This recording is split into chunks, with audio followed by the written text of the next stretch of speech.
Well, here we are for the Bowlology report, isolation Bowlology report. Flemo, welcome to you. We have picked things up after the World Cup, and I do have a special guest for us today, a World Cup winner. So she joins the likes of us, Flem, which is pretty cool. So I'd like to welcome to our Bowlology report, Jess Jonassen, all the way checking in from Brisbane. Welcome to our show. Yes, I'm glad Jess. that Flemo finally got the technology right. It only took him 27 minutes to get it right, but welcome and congratulations. And we're looking forward to a chat. No worries. Thanks for having me on. I don't know whether all 27 minutes were his fault though. I'm a bit of a Zoom newbie, so I'm a bit late to the party, but that's all right. We got there in the end. Jess, congratulations about being a T20 World Cup winner. So having that and then also coming on to the Bowlology report, has your career just peaked? It has. I mean, I never thought that I'd be able to be on something like this. I mean, you guys would know what it's like playing in front of big crowds, and now I can say that I've joined the club and also joined this club as well. So, just on that, look, I'm not sure. I never played at Eden Gardens. I did play at Eden Gardens at a pretty packed house. I got the feeling that you've won the player out of this trio to have played in front of the biggest crowd. Just talk us through that experience and what the crowd peaked at. I know Flem was there because I don't know if you saw him or not. Everyone on social media saw him because he was proudly presenting that he was at the game. But just talk us through that experience and how fun it was and how big the crowd was. Look, it was amazing. But obviously, the crowd that you would have played in front of for a Boxing Day test would have been pretty big. But it was 78,000, so not as big as that. Yeah, right. Yeah, so we had just over 86,000, almost 87,000 people. It's something throughout my whole career that I never thought I'd ever play in front of a crowd like that. And I don't know, it was really weird. I thought that I was going to be really nervous for it because it's something that I've never done. But I was probably more nervous in the lead up to the whole game than I was out in the field hearing everybody. And I think I could probably speak for a lot of the other girls in the team that we just sort of used it and embraced it. And I think that allowed us not to be as nervous as people probably would have expected everybody to be. And were many of the girls distracted by... when I played my Boxing Day test match, I don't know whether it's happened to Flem, but it's amazing how many of your family members you've never spoke to for the best part of 20 years come out of the closet, want to wish you the best, ask them for tickets. I'm sure in your case they're saying, listen, we're going to fly down from Brizzy. We're going to come to the MCG. Can you hustle up 20 tickets for us? Is that possible? Did that happen? Yeah, well, it probably actually happened even before the World Cup even started. Obviously there was such a big build up about it and everyone's like, oh, you better make the final now because we've bought tickets and all of this. And I'm like, well, what are you going to do if something happens and we don't make it? So it was sort of, you had that sort of expectation from the beginning. But at the same time, it was sort of, once it got closer, for me, it was more so, well, whatever family or friends I could get there, it was great. And I was able to fly one of my sisters and her little family and my niece and nephew and all of them down. And mum and dad followed us around for the whole World Cup. So that was pretty special to have them there as part of it. And it was sort of, it only really sunk in with all those sort of people afterwards when we were in the change rooms. And it was probably one of the most packed change rooms post match that I've ever been a part of. And it just goes to show where the women's game's got to, though, that gone are the days when it used to just be your family and your parents in the crowd cheering you on, that now it's bloody Bobby down the road or Linda from Innisfail or something that's making the trek down. So that's something that, I don't know, it feels really special to be a part of.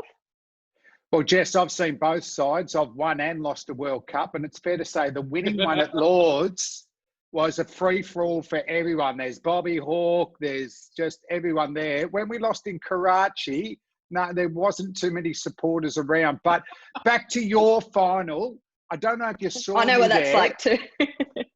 I don't know if you saw me. I was just in the member stand, KEF23 with my wife and 2 daughters. Sent out some very subtle social media things just to keep it under there. But how electric, I mean, you're obviously watching there, but for us in the crowd, when Alyssa Healy got going from ball 1, it was just amazing. I mean, that momentum must have meant so much, obviously on the field, but off field for the teammates. Yeah, it did. I think I was actually a little bit nervous for her at the beginning because after we'd won the toss and we were batting, obviously Katy Perry was performing on the field, and it was a bit of a disjointed warm-up sort of thing to what we're used to, that we had to be off the ground sort of half hour or whatever before we needed to be out there for the anthems. And there was, once we said, oh yeah, we're batting, all us bowlers were like, yep, great, this is awesome, we get to watch Katy Perry's songs and then we can race down and get ready and we don't need to worry about performing for a while. But then Midge is up there as well, and Ash Gardner and Pez was there, and I think Pez said to Midge, like, don't you need to actually go get ready to bat? And she's like, oh yeah, shit. She actually forgot, oh yeah, I'm just about to go out and open in a World Cup final at home. But I think in saying that, it probably was the best preparation for her, that she wasn't actually thinking about cricket or about the game. She was thinking, how good is this occasion? And Deepti Sharma, she bowled the first over, and she'd sort of got India off to a good start in a lot of their games, and particularly their games against us, both in the first game and the T20 Tri-Series leading into it. So to hit her first 2 balls or whatever it was for 4, really put them on the back foot. And then obviously being dropped in the first over as well ended up being quite a costly one. Now, Jess, spoke about seizing the moment as a sports player. Did you recognise that moment when Katy Perry was out there and your disjointed warm-up was there, that you had the opportunity? Anyone went up to Matthew Mott after your winning performance and said, listen, all warm-ups are out. We're done with warm-ups. There's no need. Let's just cut them all back. I mean, I can recall a few of my greatest innings where there was 0 warm-up to be taken. This is an opportunity cannot be missed. I think there's something you should look at. Well, who even likes warm-ups anyway? Like, no that's the one thing. Like, that's something that you always say to people who are retiring. Oh, enjoy no more warm-ups. So it obviously works. It was just another distraction. And I think for us, it was just another thing that was something we had to sort of get over and adjust and find a way to like get the job done. And I'm all for no more warm-ups. That'd be amazing. And just going back to the start of the World Cup, that first game up in Sydney, when I was sitting here watching the game and I thought, what an absolute dog tip of a wicket that's rolled out to suit the Indians. Did any of the girls in the dressing room after that realise that, or did they know that, or were expecting it, or the frustration was there, or was it just sort of parked and go, okay, well, it's happened now, let's move on. We're going to move to really good venues like the MCG, because in Melbourne we produce good wickets. Yes. I just wanted to know whether that was something which you found as a frustration, because I certainly would have been frustrated. I felt that it was definitely dictated towards India getting off to a better start than Australia.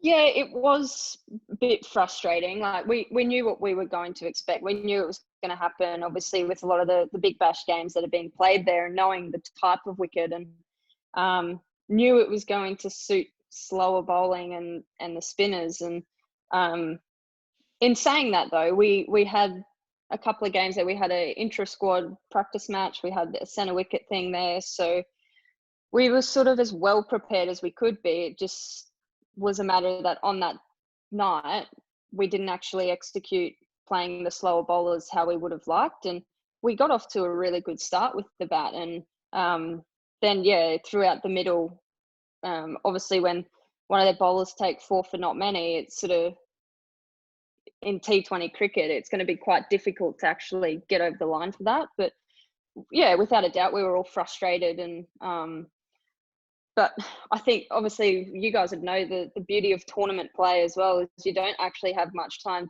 to dwell on things like that. And knowing for us how much we were traveling during the World Cup, and the fact that the next venue we were going to was the Wacker, so you have one extreme to the next, and you have maybe one training session, if that, to sort of adjust to a completely different set of circumstances. And I think that probably also showed in our second game against Sri Lanka, where we almost stuffed that one up as well. So there was a lot of nerves going around at that point as well. Obviously, you've got the expectation of a home World Cup, but then you also have the expectation that you put on yourself anyway whenever you go out and represent your country. So, adding into it completely contrasting elements, it's very challenging. But, obviously it worked out in the end. Jess, just going back to Hodgie's warm-up scenario, I thought he was going to go that you had to go to Matthew Mott, that you needed an international singing superstar for every warm-up before each game. But back to the actual... Well, I wouldn't say no to that either. Well, who would you nominate? Who's your favourite musician? Oh, anybody. Like, I think people who can perform without auto-tune, it can come. Anybody like that. So... I don't know. I'm really open to a little bit more specific, Jess. I'll give you a little prod if you would like. So, okay. In a dressing room, as you know, there's certain people that like particular style of music. So Flem was in charge of the rock box. We definitely have some Metallica, maybe some Motorhead. Shane Watson would have the Backdoor Boys or Boys to Men, whatever they're called. So that gets thrown out the door. Don't forget Steve Waugh's Country and Western. How bad was that? That might suit Jess, but just because I'm from the country doesn't mean I necessarily like country music. Oh, sorry about that. Which way would you go? If you had full control of the rock box in the stadium, which way would you go? For me, on a game day or gym or whatever, it's maybe a bit of Fall Out Boy, something like that. Yep, not bad. It's got to be something that's a bit pump up type stuff. You can't sort of have slow ballads or anything on that day. But yeah, anything sort of poppy or current, I'm all for it. But yeah, there are a few country bumpkins in the team. Is that because it partners your White Line Fever that you have? Yeah. Yeah. A lot of people know about that, White Line Fever. What's that? Just explain to everyone what White Line Fever is, what it feels like, and what happens to you. Well, some of my best examples would be somebody's a bit like a kitten off the field, sort of all nice to everybody and whatnot, wants everybody to do well. And then as soon as you cross the line, you go onto the field, then it's like, nah, game on. If you're in my way, you'll know about it. I'm here to win and do what I can to do it. I like it. Back to the music, I just want to say I bagged Steve Waugh, but his favourite artist just passed away, Kenny Rogers. So rest in peace, Kenny. Gambler. He was and the coward though. So not a great mix. Back to the tournament here, Jess. Injuries, struggling early. You're the favourites for the tournament, and you talked about it's all about momentum. Was the belief still there going into the semi-final against South Africa? Do you remember a moment that the team stood their ground, or leaders to go, hang on, we are the best team and we can still win this? What was the feeling going into that semi-final?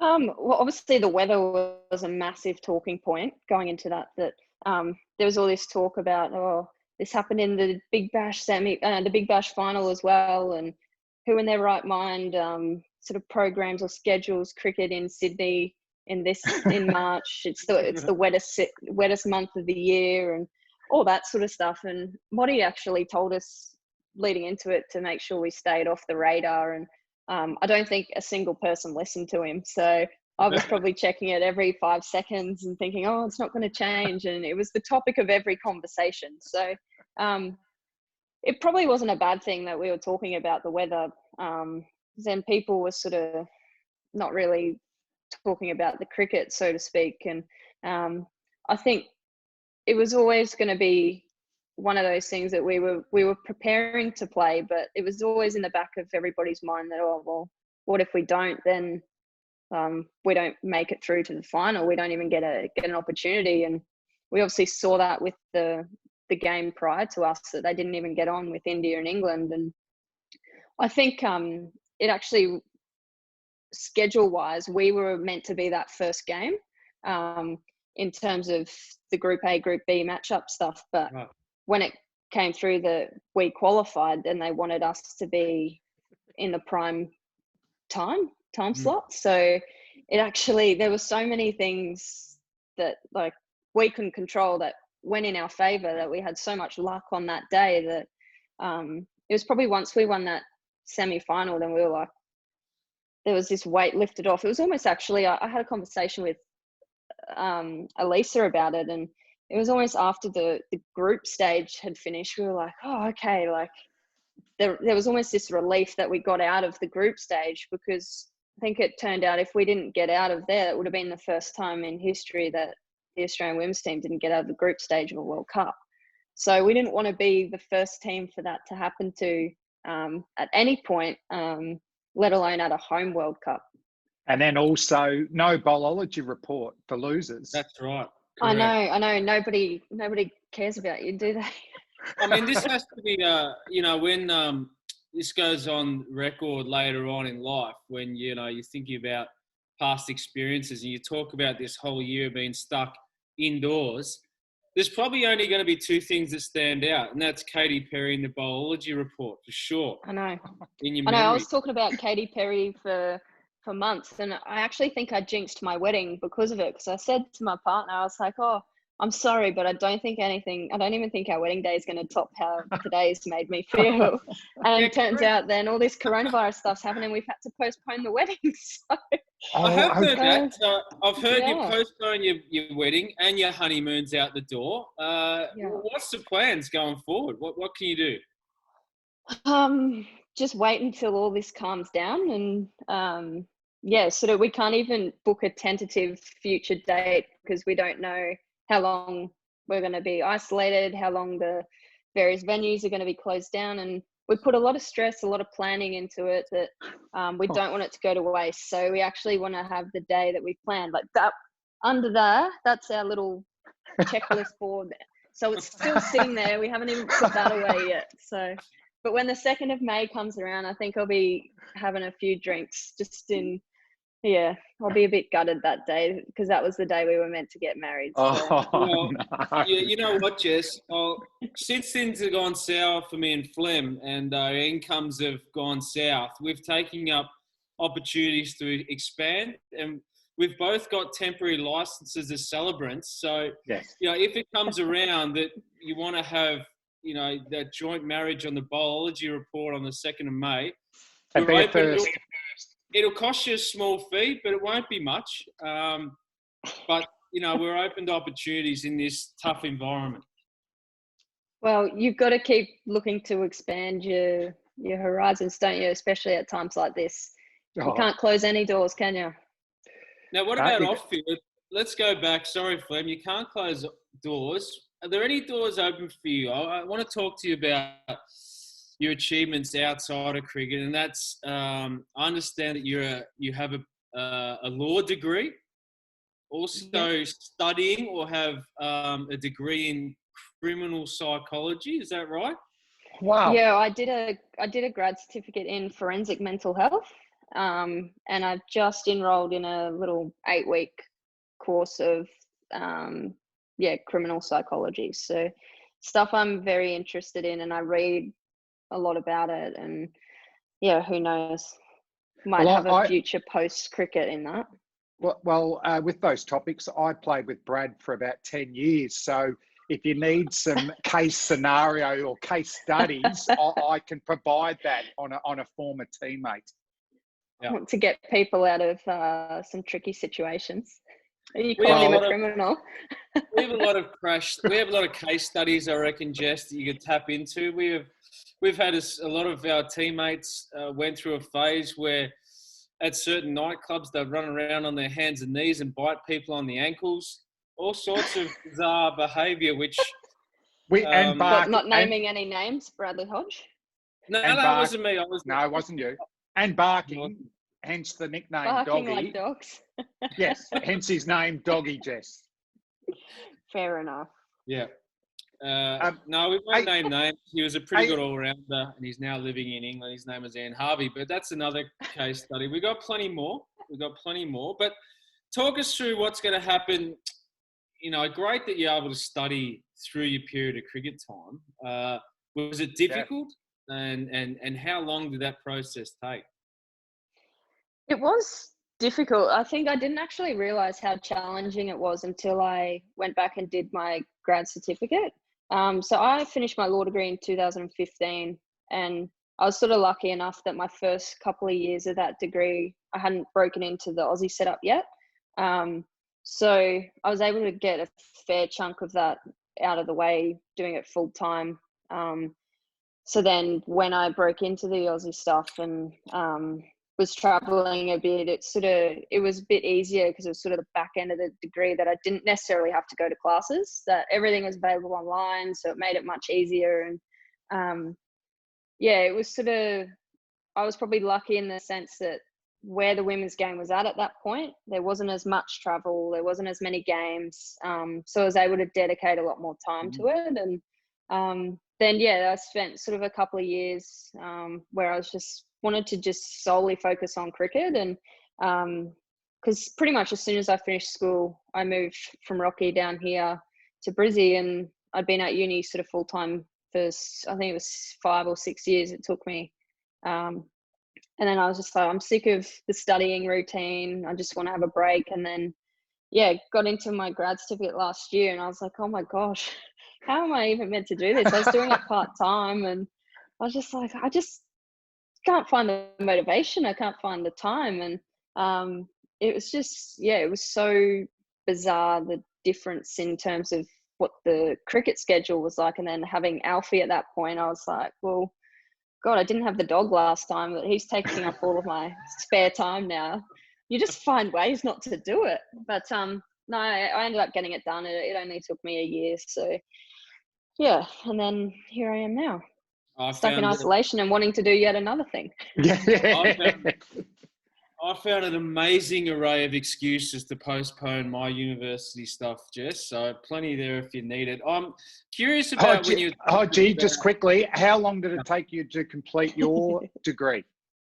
From start to finishing masters, 14 years. Yeah, very good. Very good. Nice. I'll tell you what happened, Jess. So for the first, both of them were 3-year studying periods. I churned out the first 2.5 years, no problem. But sort of just gone, you know what? I've done it now. I'm finished. I've done 10 out of 12 subjects.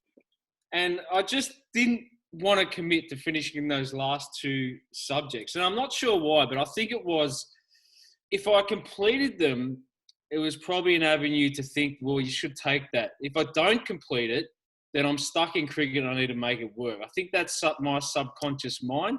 Something you may be able to study, but I'm not sure why it took that long. I think I was just trying to actually graft out the ACA for as much pain as I could possibly graft them out for.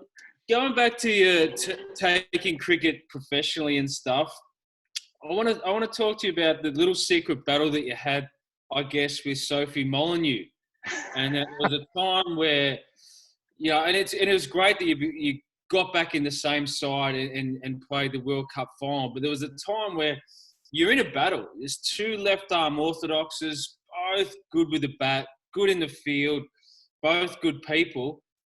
It's a really hard task. I know I had my battles around Australia everywhere. There was Kadich, Simons, Clark, Martin, Sins, Lehman, Hussey, everyone you name of. You just look and secretly go about how they're going about. And then you come in and get your job done. I just want to know about, how that was hard to manufacture and even jumping ahead of such a good contributor in Australian cricket. Yeah, look, it's obviously it was challenging, and particularly in the circumstances that it sort of came about early on. That obviously there was the 2018 T20 World Cup in the West Indies where I got injured sort of.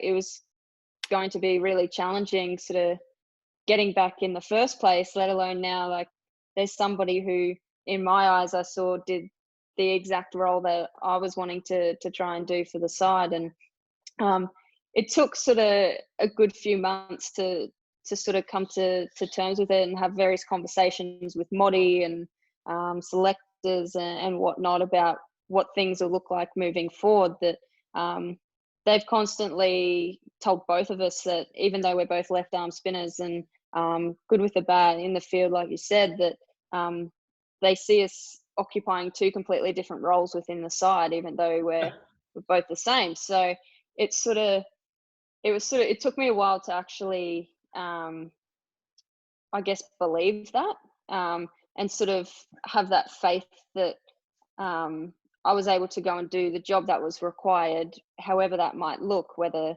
it means that I don't bowl in the power play anymore, that I bowl somewhere else, or what that might be. And I think for the recent T20 World Cup and probably the Ashes prior to that, that I thought I was able to do that I had to learn to contribute in different ways over in the West Indies in that T20 World Cup, which I think really set me up from then to realize, well, I don't have to contribute how I have in the past to actually make an impact on the side. So, and it was sort of one of those things that I was in the side and then I got injured, then Soph got in there, and then Soph got injured, and then I was back in, and then we finally got to play in a few games together. And it was actually really nice that nobody saw it as, well, nobody within the team setup sort of saw it as us competing for the one spot. And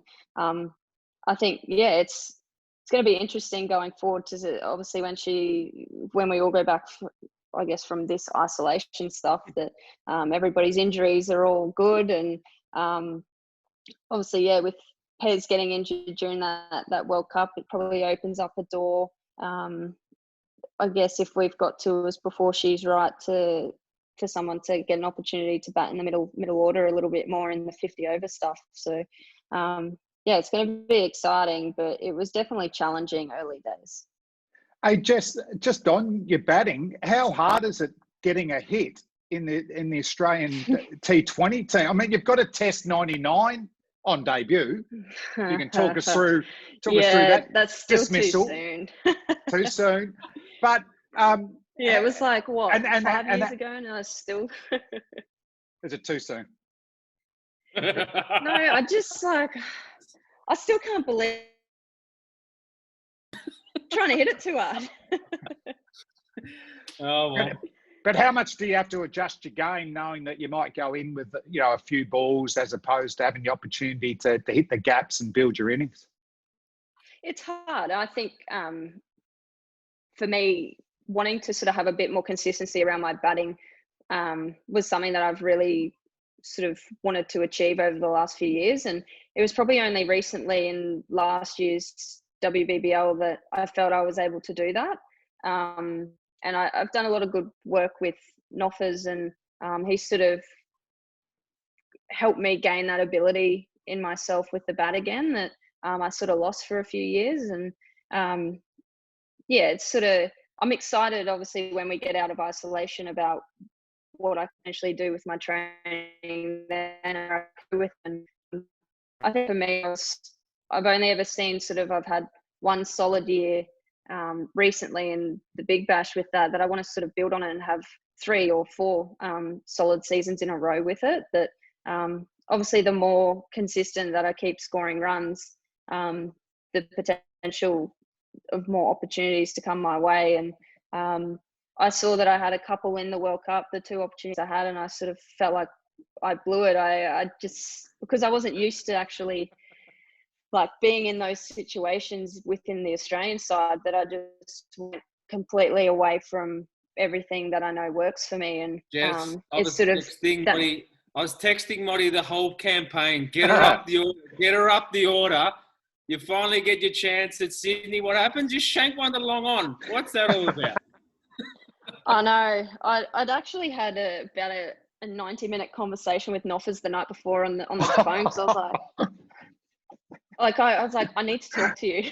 It's like, this is what's like, help me out here. And I was just like, I was so clear in what I wanted to do, and regardless of the situation, I was like, yeah, this is what's going to happen. And I went in there, I was like, yep, still 10 overs to go. You don't need to do anything stupid. Just get yourself in, blah, blah, blah. It's just like, you have that moment of realization when you're walking off the field. You're like, are you serious? What did you just do?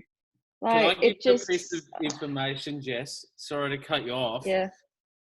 You've got a law degree, and you've had a 90-minute conversation before a semi-final with a fast bowler about batting. No wonder it went pear-shaped. No wonder it went pear-shaped. No, he was a very handy bat, though, Noffers, wasn't he? He was a very handy lower order bat. In what he has to say. Doesn't necessarily mean it equates to his own ability, but what he has to say is good. What's his good points? What's he got for you? What's he offer?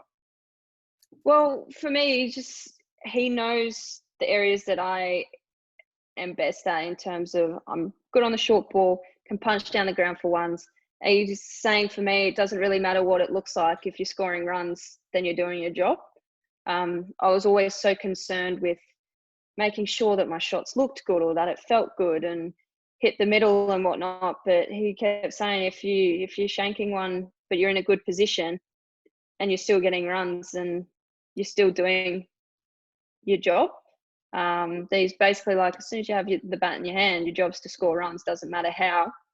You just do it in the way that is best for you. And it took a while for me, like, to sort of come to terms with that, because there was different ways that I wanted to bat, but I wasn't actually there yet. I was so caught up in wanting to bat like how other people do, instead of figuring out, well, how is it that I bat as an individual? And he really helped me grasp the understanding of that.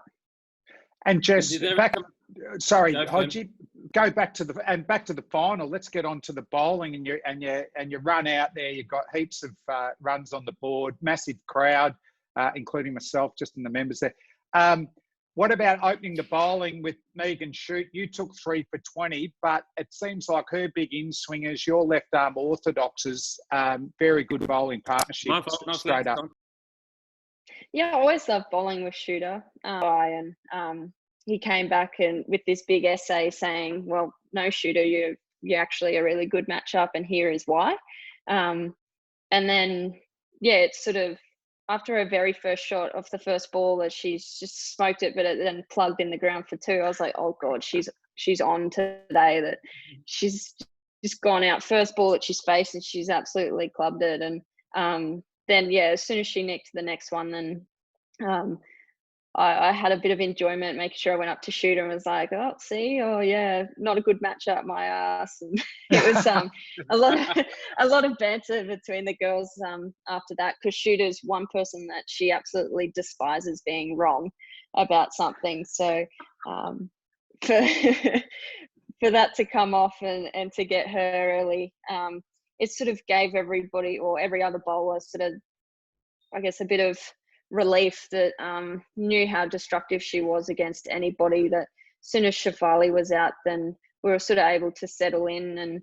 And obviously, yeah, having the runs on the board in such a, I guess, massive game in a final, sort of, India were always going to be on the back foot, particularly losing Shafali early, because she'd got them off to flyers in every single game. And what about the winning moment? Can you talk us through that? Yeah, well, I think during my last over, they were 9 down, and I was secretly hoping that I'd be able to be the one to take the last wicket. But then, yeah, they just bowled on the spot and they just kept blocking. And I actually think I might have even said it out loud. I was like, oh, boring. And then we were just really set on making sure that we finished the game on our own terms. We didn't want them to sort of face out the overs and have sort of the last ball just be a dot or a single or whatever. We actually wanted to win by taking all 10 wickets. And I think I was in at mid-wicket, and I remember Shooter coming in and bowling, and then there was a big swipe across the line, and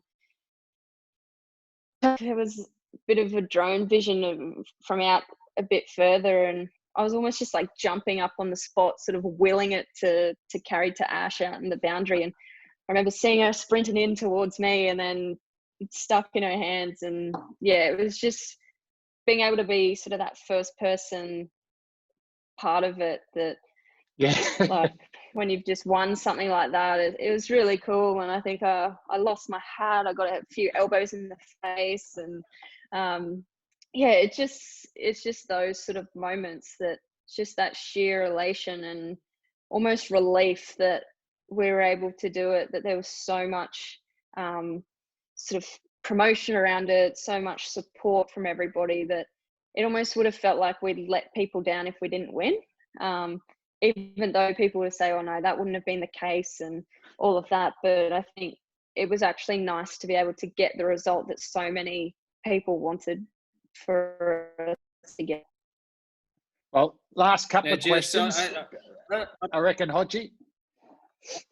I got one, Jay. I don't know whether you saw it or whether the team talked about it, but it was the recipe for World Cup success, or making sure you're in the highlights for World Cup success. So there was a player that I think it was Headingley actually, who had the opportunity to bowl the last over, what you were sort of talking about, hoping to close out a wicket, but was smart enough to bowl a couple of pies to a guy named Lance Klusner, and he pumped them through the covers as hard as anyone could have. And so I don't know whether the theatre that you girls talked about was, you talked about that moment in time where there was a guy named Fleming bowled a couple of pies, and then there's a few fumbles and an underarm down towards this player named Gilchrist. So really they could have got the job done a hell of a lot easier if he did what he was meant to, but it was more about the theatre, about finishing off an event in such style as that. Well, it's funny you say that, because in our last round game against New Zealand, Ash Gardner bowled the last over, and it was the same game that Pez got injured, and Ash bowled some absolute pies in that over. And she was saying afterwards, she was like, I don't even know what was going through my brain. And like, the scorebook says that we won by 4 runs or whatever, but we should have probably won by more. It was probably lucky that she had 19 to defend in that over. She knew exactly what she was doing, JJ. I'll tell you what she was doing, making sure that she is on the World Cup highlight reel for the rest of her life. That's what it's all about. It's not about victory. It's about that. Yeah. Well, nobody's going to remember that last over that she played. They're going to only remember the winning catch that she took running in. That's it. Yeah. And back to my little scenario, that's a 5-minute psychology degree right there. Hey, Jess, what about the celebrations with Katy Perry? Was that all organised? Talk us through that scenario. Well, we actually were joking about it the whole time. We were like, oh, if we win, then hope we get to party on stage with Katy Perry, or we'll have a private meet and greet or whatever. And then, sort of just joking about it, thinking it was never going to happen. And we were sort of in the change room for quite a while, and then obviously a few players were getting drug tested and whatnot, and then they sort of sectioned off an area out on the field just for us. We got these wristbands, and we were able to be out there, and we were jumping around like absolute lunatics, still in our playing kit with the medals around our necks, sprinting through randoms. And then, we were in this little sectioned off area, and we had Burnsy, Pez and Molly Strano were getting up on the advertising board that was up around the field, and they were on there dancing away. And it took probably a good maybe 10 minutes for security to come over and tell them that they needed to get down. But there were a few ripper photos that came out of it. And yeah, it was sort of, I don't know how it happened. I think somebody from the RCC might have been floating in and around, and we were talking about wanting to get up there, or, oh, when are we getting on stage with her? And he was sort of just like, oh, leave it with me. And came back probably 5 minutes later and said, yep, come with me. And then started streaming around the outside of the field. And we ran past all these police, and I think they must have thought that we were starting some sort of stampede or something, because the looks on their faces, they're like, what's happening here? And there's just this group of screaming girls as if we're teenagers running after a boy band or something. And then, yeah, we ended up waiting around the back of the stage for a while and saying, well, when are we going to get up there? Are we even going to get up there? And yeah, ended up, and they extended her concert for another 15, 20 minutes. And we got up there, and yeah, and then it wasn't until after that we realised Rach didn't get up there with her. She was too busy doing her drug test.